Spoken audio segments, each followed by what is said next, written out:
Come replace a wheel bearing in a 2008 Buick Lucerne with me in less than 2 minutes. Alright, so first you got to take the wheel off, and you're going to take these two caliper bracket bolts off that are on the back so that you can get your caliper off. I recommend to use a flathead inside your caliper to slightly compress them. Some models may have a little set screw in the rotor to hold it to the hub.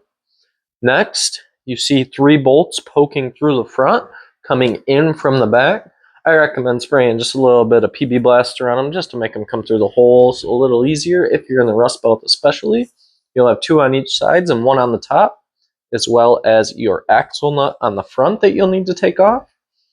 Then after a little bit of hammering, the wheel hub should come right off on, especially on these models. It's not too bad.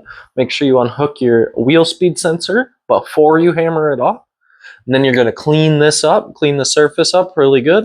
It doesn't have to be completely unpitted. Just make sure that it's clean, not rusty anymore. I like to clean up the shaft a little bit with a wire brush. Make sure everything's nice and shiny. And I also like to add a little bit of anti-seize to it just to save the next guy, I guess you could say. Make sure you put your dust shield on when you put your new wheel hub on. And make sure you plug that wheel speed sensor in. This is just a little look with the new wheel hub in there, what it should look like. Make sure your dust shield opening is pointing to where your caliper bracket is going to be. Make sure there's no bends in it. Make sure it's nice and flat so that it doesn't scrape against your rotor. Get everything nice and torqued down to the specs that it should be for your specific model. Make sure you torque your axle nut down specifically.